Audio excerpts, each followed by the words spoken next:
Hello Dragon Wisps, welcome to today's Advent Calendar video. Today I'm going to be reading Stave 4 of A Christmas Carol. We're almost done. We've got Stave 4 and Stave 5 left. And I think Stave 5 is going to actually be pretty short, so yeah, we can actually probably get these done. Probably, hopefully. So a slight recap on what has happened so far.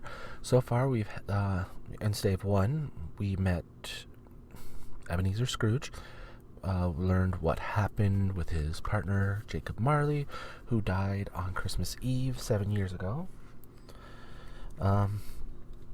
Met his nephew, who loves Christmas, despite the fact that Scrooge doesn't.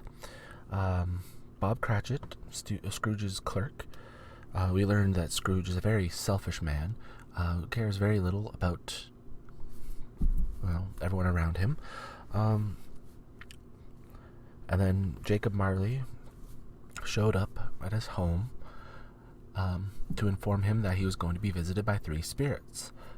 2 of them have already visited him, so he's 2/3 of the way done. He's over the hard part, right? The first ghost was the ghost of Christmas, spirit was the ghost of Christmas past, who came, did its thing. Hard to tell if it was actually male or female, but that doesn't overly matter. Came and did its thing. It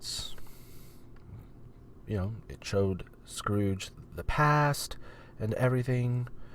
This is what made you the way that you are. And we did learn a great deal about why Scrooge is the way that he is. And through that, you learn Scrooge wasn't always this dark, selfish, evil, I wouldn't say evil, close to evil man. He used to have a loving sister, Fanny, who of course gave him his nephew. But she came to get him from boarding school one Christmas. Of course, we all know, as we all know, she ended up passing away later on. He fell in love with Belle, who also left him later on because he wasn't the same man she fell in love with. He became more and more greedy as time went by. Things like that. Obviously his partner dying. So, Ghost of Christmas Past showed him all these things, including when he was an apprentice and everything. And then, it was too much. He couldn't handle anymore. So he ended up extinguishing the spirit's flame, which, really, it's not something you want to do on a general basis. And then that leads us into the Ghost of Christmas Present. Very, very jolly man. Who showed him, this Christmas Day, and this is what's happening. All these people, they don't have anything, but they're cheerful towards each other just because of the day that it is. Showed him Bob Cratchit's house where, again, they didn't have much, but they were thankful for everything that they had. And Bob even, raised a toast to Scrooge, which was very, very, very poorly received. Yeah. But I digress. So now, then the spirit brought Scrooge all over the place to see all sorts of other people, happy and everything, just because, once again, it was Christmas Day, and ended with his nephew, who,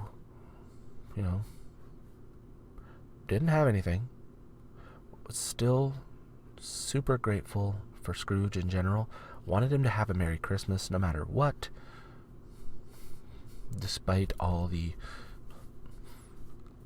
all the stuff from his party guests. One big part that did happen with Ghost of Christmas Present was the introduction of Tiny Tim. He was, a happy little guy, no matter what. Despite the fact that, he was crippled and everything. But Scrooge asked if Tiny Tim was going to live, and the ghost of Christmas Present told him if things continue with it the way they are, he won't see another Christmas. So, that was a big part that pulled at Scrooge, and I think pulled at a lot of people in general.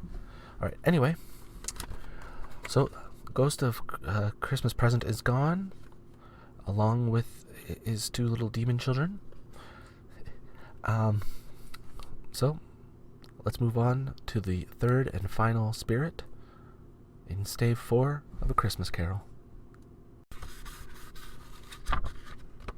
Stave 4, the last of the spirits. The phantom slowly, gravely, silently approached. When it came for him, Scrooge bent down upon his knee, for in the very air through which the spirit moved, it seemed to scatter gloom and mystery. It was shrouded in a deep black garment, which concealed its head, its face, its form, and left nothing of it visible save for one outstretched hand. But for this it would have been difficult to detach its figure from the night and separate it from the darkness by which it was surrounded. He felt that it was tall and stately when it came beside him, and that its mysterious presence filled him with a solemn dread. He knew no more, for the spirit neither spoke nor moved. "I am in the presence of the ghost of Christmas yet to come," said Scrooge. The spirit answered not, but pointed onward with its hand. "You are about to show me shadows of the things that have not yet happened, but will happen in the time before us," Scrooge pursued. "Is that so, spirit?" The upper portion of the garment was contracted for an instant in its folds, as if the spirit had inclined its head. That was the only answer he received. Although well used to ghostly company by this time, Scrooge feared the silent shape so much that his legs trembled beneath him, and he found that he could hardly stand when he prepared to follow it. The spirit paused a moment, as if observing his condition, and gave him time to recover. But Scrooge was all the worse for this. It thrilled him with a vague, uncertain horror to know that, behind the dusky shroud, there were ghostly eyes intently fixed upon him, while he, though he stretched his own to the utmost, could see nothing but a spectral hand and one great heap of black. "Ghost of the future," he exclaimed, "I fear you more than any spectre I have seen. But as I know your purpose is to do me good, and as I hope to live to be another man from what I was, I am prepared to bear you company and do it with a thankful heart. Will you not speak to me?" It gave him no reply. The hand was pointed straight before them. "Lead on," said Scrooge, "lead on. The night is waning fast, and it is precious time to me, I know. Lead on, spirit." The phantom moved away as it had come toward him. Scrooge followed in the shadow of its dress, which bore him up, he thought, and carried him along. They scarcely seemed to enter the city, for the city rather seemed to spring up about them and encompass them of its own act. But there they were, in the heart of it, on 'Change, among the merchants who hurried up and down and chinked the money in their pockets and conversed in groups, and looked at their watches and trifled thoughtfully with their great gold seals and so forth, as Scrooge had seen them often. The spirit stopped beside one little knot of businessmen. Observing that the hand was pointed to them, Scrooge advanced to listen to their talk. "No," said a great fat man with a monstrous chin, "I don't know much about it either way. I only know he's dead." "When did he die?" inquired another. "Last night, I believe." "Why, what was the matter with him?" asked a third, taking a vast quantity of snuff out of a very large snuff-box. "I thought he'd never die." "God knows," said the first with a yawn. "What has he done with his money?" asked a red-faced gentleman with a pendulous excrescence on the end of his nose that shook like the gills of a turkey-cock. "I haven't heard," said the man with the large chin, yawning again. "Left it to his company, perhaps. He hasn't left it to me, that's all I know." This pleasantry was received with a general laugh. "It's likely to be a very cheap funeral," said the same speaker, "for upon my life, I don't know of anybody to go to it. Suppose we make up a party and volunteer?" "I don't mind going if a lunch is provided," observed the gentleman with the excrescence on his nose, "but I must be fed if I make one." Another laughed. "Well, I am most disinterested among you, after all," said the first speaker, "for I never wear black gloves, and I never eat lunch. But I'll offer to go if anybody else will. When I come to think of it, I'm not at all sure that I wasn't his most particular friend, for we used to stop and speak whenever we met. Bye-bye." Speakers and listeners strolled away and mixed with other groups. Scrooge knew the men, and looked toward the spirit for an explanation. The phantom glided on into a street. Its finger pointed to two persons meeting. Scrooge listened again, thinking that the explanation might lie here. He knew these men also perfectly. They were men of business, very wealthy, and of great importance. He had made a point always of standing well in their esteem, in a business point of view, that is, strictly in a business point of view. "How are you?" said one. "How are you?" returned the other. "Well," said the first, "Old Scratch has got his own at last, hey?" "So I am told," returned the second. "Cold, isn't it?" "Seasonable for Christmas time. You are not a skater, I suppose?" No, something else to think of. Good morning."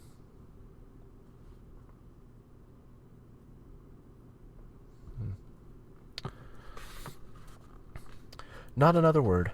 That was their meeting, their conversation, and their parting.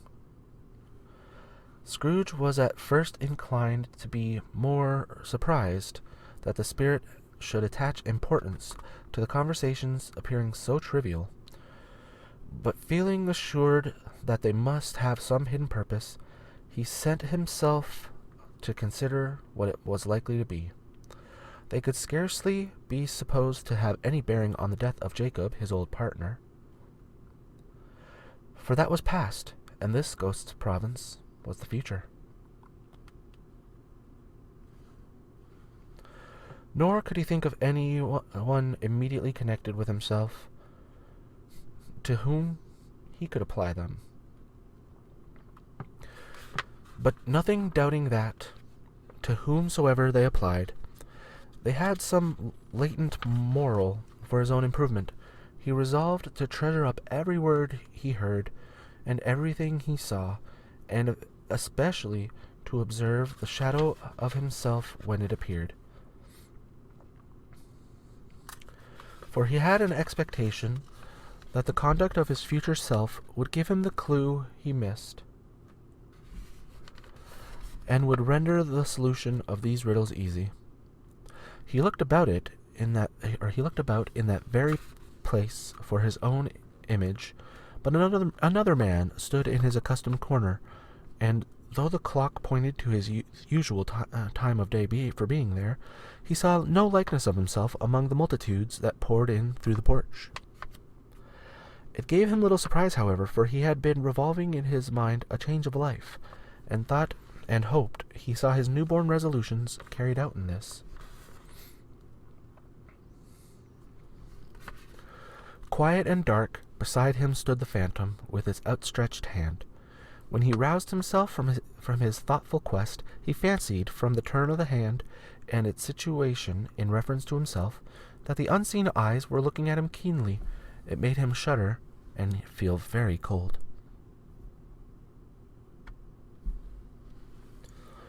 They left the busy scene and went into an obscure part of town,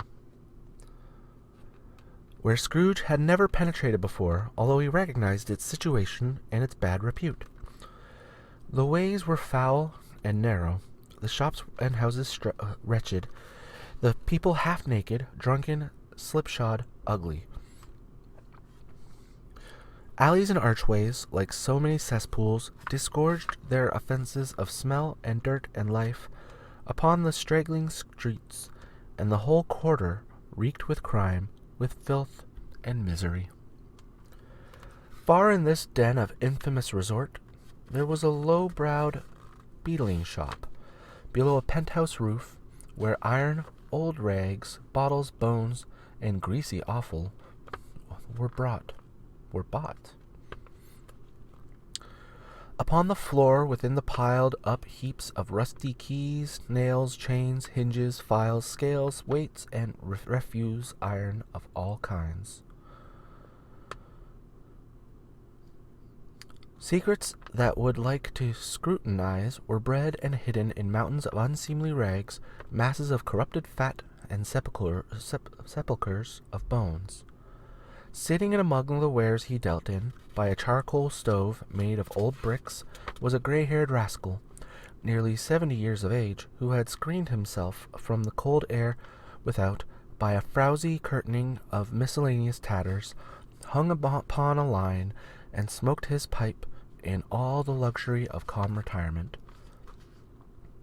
Scrooge and the Phantom came into the presence of this man, just as a woman with a heavy bundle slunk into the shop.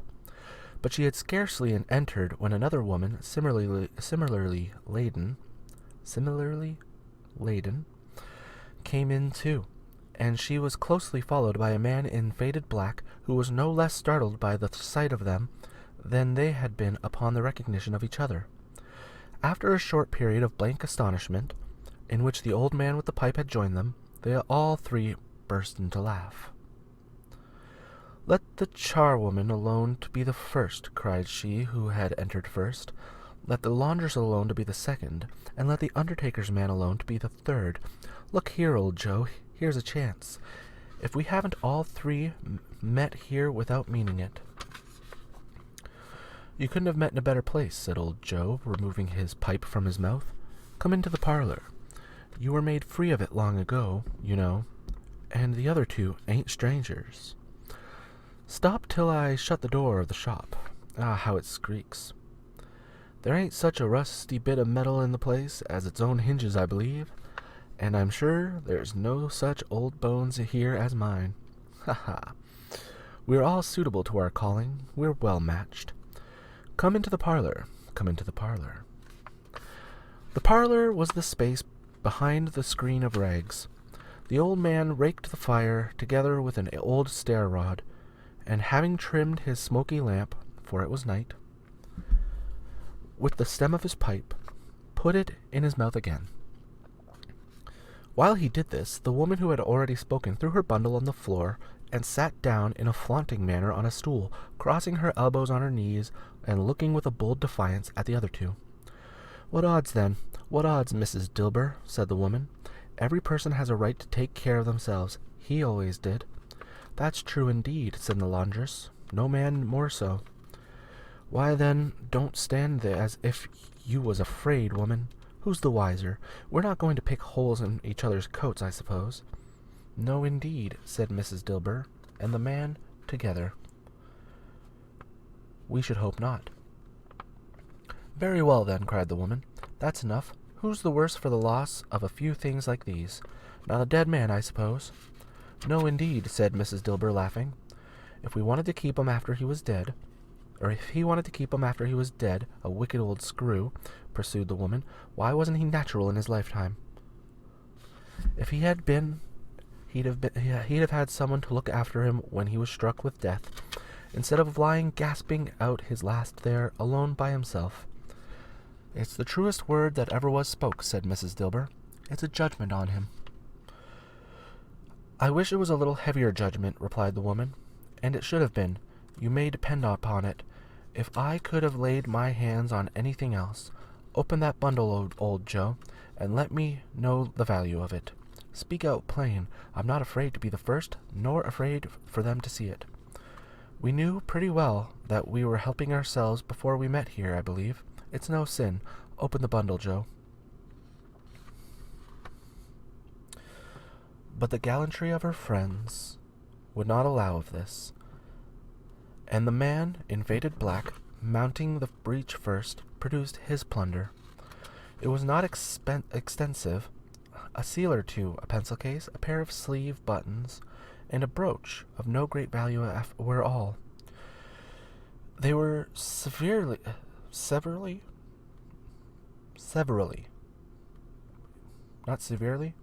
examined and appraised by old Joe, who chalked the sums he was disposed to give for each upon the wall, and added them up into a total when he found that there was nothing more to come. "That's your account," said Joe, "and I wouldn't give another sixpence if I was to be boiled for not doing it. Who's next?" Mrs. Dilber was next. Sheets and towels, a little wearing apparel, 2 old-fashioned silver teaspoons, a pair of sugar tongs, and a few boots. Her account was stated on the wall in the same manner. "I always give too much to ladies. It's a weakness of mine, and that's the way I ruin myself," said old Joe. "That's your account. If you asked me for another penny, and made an open question, I'd repent of being so liberal, and knock off half a crown." "And now undo my bundle, Joe," said the first woman. Joe went down on his knees for the greater convenience of opening it, and having unfastened a great many knot, dragged out a large, heavy roll of some dark stuff. "What do you call this?" said Joe. "Bed curtains?" "Ah," returned the woman, laughing and leaning forward on her crossed arms. "Bed curtains. You don't mean to say you took 'em down, rings and all, with him lying there?" said Joe. "Yes, I do," replied the woman. "Why not?" "You were born to make a fortune," said Joe, "and you'll certainly do it." "I certainly shan't hold my hand when I can get anything in it by reaching it out.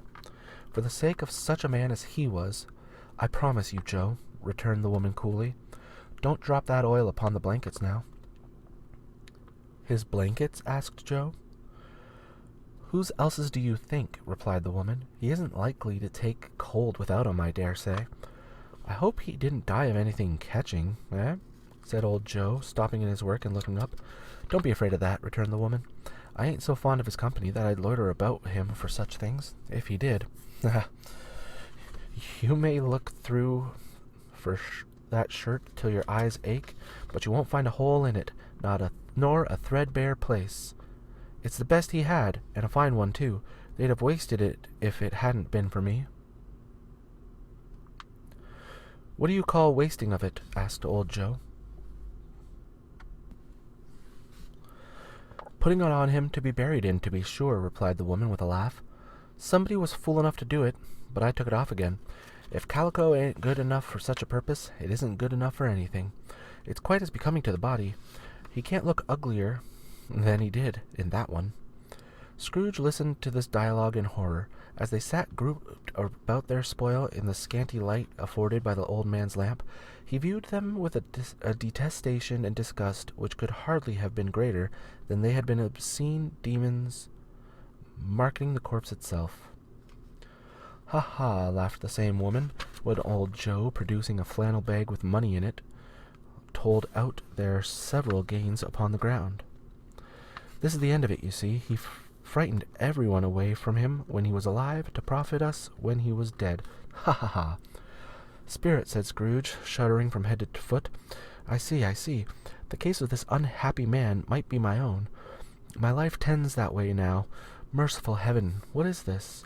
He recoiled in terror, for the scene had changed, and now he almost touched a bed, a bare, uncurtained bed, on which, beneath a ragged sheet, there lay a something covered up, which, though it was dumb, announced itself in awful language.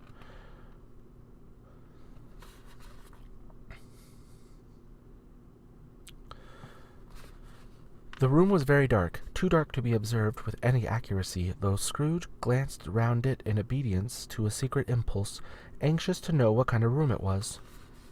A pale light, rising in the outer air, fell straight upon the bed, and on it, plundered and bereft, unwatched, unwept, uncared for, was the body of this man. Scrooge glanced towards the phantom. Its steady hand was pointed to the head. The cover was so carelessly adjusted that the slightest raising of it, the motion of a finger upon Scrooge's part, would have disclosed the face. He thought of it, felt how easy it would be to do so, and longed to do it, but he had no more power to withdraw the veil than to dismiss the spectre at his side. "O cold, cold, rigid, dreadful death, set up thine altar here, and dress it with such terrors as thou hast at thy command, for this is thy dominion. But of the loved, revered, and honored head, thou canst not turn one hair to thy dread purposes, and make one feather feature odious. It is not that the hand is heavy, and will fall down when released. It is not that the heart and pulse are still, but that the hand was open, generous, and true, the heart brave, warm, and tender, and the pulse a man's. Strike, shadow, strike, and see his good deeds springing from the wound to sow the world with life immortal. No voice pronounced these words in Scrooge's ears, and yet he heard them when he looked upon the bed. He thought, if this man could be raised up now, what would be his foremost thoughts? Avarice, hard dealing, griping cares, they have brought him to a rich end truly. He lay in the dark, empty house, with not a man, a woman, or a child to say he was kind to me in this or that. And for the memory of one kind word, I will be kind to him. A cat was tearing at the door, and there was a sound of gnawing rats beneath the hearthstone. What they wanted in the room of death, and why they were so restless and disturbed, Scrooge did not dare to think. Spirit, he said, this is a fearful place. In leaving it, I shall not leave its lesson. Trust me. Let us go. Still the ghost pointed with an unmoved finger to the head. I understand you, Scrooge returned, and I would do it if I could, but I have not the power, Spirit. I have not the power. Again it seemed to look upon him. If there is any person in the town who feels emotion caused by this man's death, said Scrooge, quite agonized, show that person to me, Spirit, I beseech you. The phantom spread its dark robe before him for a moment, like a wing, and, withdrawing it, revealed a room by daylight where a mother and her children were. She was expecting someone, and with anxious eagerness, for she walked up and down the room, started at every sound, looked out from the window, glanced at the clock, tried, but in vain, to work with her needle, and could hardly bear the voices of her children in their play. At length the long-expected knock was heard. She hurried to the door, and met her husband, a man whose face was careworn and depressed, though he was young. There was a remarkable expression in it now, a kind of serious delight of which he felt ashamed, and which he struggled to repress. He sat down to the dinner and had been hoarding for him by the fire, and when she asked him faintly what news, which was not until after a long silence, he appeared embarrassed how to answer. Is it good, she said, or bad, to help him? Bad, he answered. We are quite ruined? No, there is hope yet, Caroline. If he relents, she said, amazed, there is. Nothing is past hope, if such a miracle has happened. He is past relenting, said her husband. He is dead. She was a mild and patient creature, if her face spoke true. But she was thankful in her soul to hear it, and she said so with clasped hands. She prayed forgiveness the next moment, and was sorry, but the first was the emotion of her heart. What the half-drunken woman whom I told you of last night said to me, when I tried to see him and obtain a week's delay, and what I thought was a mere excuse to avoid me, turns out to have been quite true. He was not only very ill, but dying then. To whom will our debt be transferred? I don't know, but before that time we shall be ready with the money. And even though we are not, it would be a bad fortune indeed to find so merciless a creditor in his successor. We may sleep tonight with light hearts, Caroline. Yes, soften it as they would, their hearts were lighter. The children's faces, hushed and clustered round to hear what they so little understood, were brighter, and it was a happier house for this man's death. The only emotion that the ghost would show him, caused by the event, was one of pleasure. Let me see some tenderness connected with a death, said Scrooge. In that dark chamber, Spirit, which we left just now, shall be forever present to me. The ghost conducted himself through several streets familiar to his feet, and, as they went along, Scrooge looked here and there to find himself, but nowhere was he to be seen. They entered poor Bob Cratchit's house, the dwelling he had visited before, and found the mother and the children seated around the fire. Quiet, very quiet. The noisy little Cratchits were as still as statues in one corner, and sat looking up at Peter, who had a book before him. The mother and her daughters were engaged in sewing, but surely they were very quiet. And he took a child, and set him in the midst of them. Where had Scrooge heard those words? He had not dreamed them. The boy must have read them out, as he and the spirit crossed the threshold. Why did he not go on? The mother laid her work upon the table, and put her hand up to her face. "The color hurts my eyes," she said. "The color? Ah, poor Tiny Tim." "They're better now again," said Cratchit's wife. "It makes them weak by candlelight, and I wouldn't show weak eyes to your father when he comes home for the world. It must be near his time." "Past it, rather," Peter answered, shutting up his book. "But I think he has walked a little slower than he used to these few last evenings, Mother." They were quiet again. At last she said, and in a steady, cheerful voice that only faltered once, I have known him walk with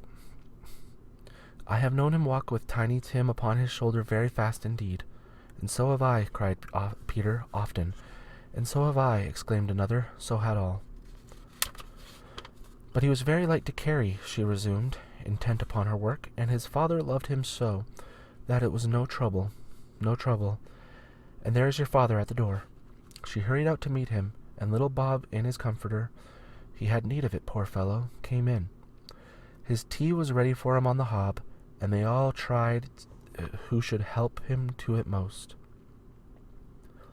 Then the two young Cratchits got upon his knees, and laid, each child, a little cheek against his face, as if they said, "Don't mind it, father. Don't be grieved." Bob was very cheerful with them, and spoke pleasantly to all the family. He looked at the work upon the table, and praised the industry and speed of Mrs. Cratchit and the girls. They would be done long before Sunday, he said. "Sunday? You went today, then, Robert?" said his wife. "Yes, my dear," returned Bob. "I wish you could have gone. It would have done you good to see how green a place it is." "You'll see it often. I promised him that I would walk there on a Sunday." "My little child," cried Bob. "My little child." He broke down all at once. He couldn't help it. If he could have helped it, he and his child would have been farther apart, perhaps, than they were. He left the room, and went upstairs to the room above, which was lighted cheerfully and hung with Christmas. There was a chair set close beside the child, and there were signs of someone having been there lately. Poor Bob sat down in it, and when he had thought a little and composed himself, he kissed the little face. He was reconciled to what had happened, and went down again quite happy. They drew about the fire and talked, the girls and mother working still. Bob told them of the extraordinary kindness of Mr. Scrooge's nephew, whom he had scarcely seen but once, and who, meeting him in the street that day, and seeing that he looked just a little down, you know, said Bob, inquired what had happened to distress him. "On which," said Bob, "for he is the pleasantest spoken gentleman you ever heard, I told him, 'I am heartily sorry for it, Mr. Cratchit,' he said, 'and heartily sorry for your good wife.' By the by, how he ever knew that, I don't know." "Knew what, my dear?" "Why, that you were a good wife," replied Bob. "Everybody knows that," said Peter. "Very well observed, my boy," cried Bob. "I hope they do. Heartily sorry," he said, "for your good wife. If I can be of service to you in any way," he said, giving me his card, "that's where I live. Pray come to me." "Now it wasn't," cried Bob, for the sake of anything he might be able to do for us, so much as for his kind way, that this was quite delightful. It really seemed as if he had known our Tiny Tim, and felt with us. "I'm sure he's a good soul," said Mrs. Cratchit. You would be sure of it, my dear," returned Bob, "if you saw and spoke to him. I shouldn't be at all surprised, mark what I say, if he got Peter a better situation." "Only hear that, Peter," said Mrs. Cratchit. "And then," cried one of the girls, Peter will be keeping company with someone and setting up for himself. Get along with you, retorted Peter, grinning. It's just as likely as not, said Bob. One of these days, though there's plenty of time for that, my dear. But however and whenever we part from one another, I am sure we shall none of us forget poor Tiny Tim, shall we? Or this first parting that there was among us? Never, father, cried they all. And I know, said Bob, I know, my dears, that when we recollect how patient and mild he was, although he was a little child, we shall not quarrel easily among ourselves, and forget poor Tiny Tim in doing so. No, never, father, they all cried again. I am very happy, said little Bob. I am very happy. Mrs. Cratchit kissed him, his daughters kissed him, the two young Cratchits kissed him, and Peter and himself shook hands. Spirit of Tiny Tim, thy childish essence was from God. Spectre, said Scrooge, something informs me that our parting moment is at hand. I know it, but I know not how. Tell me what man that was whom we saw lying dead. The ghost of Christmas yet to come conveyed him as before, though at a different time, he thought. Indeed, there seemed no order in these later visions, save that they were in the future, into the resorts of businessmen, but showed him not himself. Indeed, the spirit did not stay for anything, but went straight on, as to the end just now desired, until besought by Scrooge to tarry for a moment. This court, said Scrooge, through which we hurry now, is where my place of occupation is, and has been for a length of time. I see the house. Let me behold what I shall be in days to come. The spirit stopped. The hand was pointed elsewhere. The house is yonder, Scrooge exclaimed. Why do you point away? The inexorable finger underwent no change. Scrooge hastened to the window of his office and looked in. It was an office still, but not his. The furniture was not the same, and the figure in the chair was not himself. The phantom pointed as before. He joined it once again, and, wondering why and whither he had gone, accompanied it until they reached an iron gate. He paused to look round before entering. A churchyard. Here, then, the wretched man whose name he had now to learn lay underneath the ground. It was a worthy place, walled in by houses, overrun by grass and weeds, the growth of vegetation's death, not life. Choked up with too much burying, fat with repleted appetite, a worthy place. The spirit stood among the graves, and pointed down to one. He advanced toward it, trembling. The phantom was exactly as it had been, but he dreaded that he saw new meaning in its solemn shape. Before I draw nearer to that stone to which you point, said Scrooge, answer me one question. Are these the shadows of things that will be, or are they the shadows of the things that may be only? Still the ghost pointed downward to the grave by which it stood. Men's courses will foreshadow certain ends to which, if preserved in, they must lead, said Scrooge. But if the courses be departed from, the ends will change. Say it is thus with what you show me. The spirit was immovable as ever. Scrooge crept toward it, trembling as he went, and following the finger, read upon the stone of the neglected grave his own name, Ebenezer Scrooge. Am I the man who lay upon the bed? He cried, upon his knees. The spirit pointed from the grave to him and back again. No, spirit. Oh, no, no. The finger was still there. Spirit, he cried, tight clutching at his robe. Hear me. I am not the man I was. I will not be the man I must have been but for this intercourse. Why show me this if I am past all hope? For the first time the hand appeared to shake. Good spirit, he pursued, as down upon the ground he fell before it. Your nature intercedes for me and pities me. Assure me that I may yet change these shadows you have shown me by an altered life. The kind hand trembled. I will honor Christmas in my heart and try to keep it all the year. I will live in the past, present, and the future. The spirits of all three shall strive within me. I will not shut out the lessons that they teach me. Oh, tell me I may sponge away the writing on this stone. In his agony he caught the spectral hand. It sought to free itself, but he was strong in his entreaty and detained it. The spirit, stronger yet, repulsed him. Holding up his hand in a last prayer to have his fate reversed, he saw an alteration in the phantom's hood and dress. It shrunk, collapsed, and dwindled down into a bedpost. Thank you for joining me for today's Advent Calendar video. I hope you enjoyed Stave 4 of A Christmas Carol. It's definitely the darker turn in the story, I find. What with Tiny Tim and everything. But, you know, Scrooge has now been visited by the three spirits, and join me for Stave 5 to see if he's really changed. Yeah, so don't forget to tune in tomorrow for another Advent Calendar video, and until then, as always, have a peaceful day. Bye.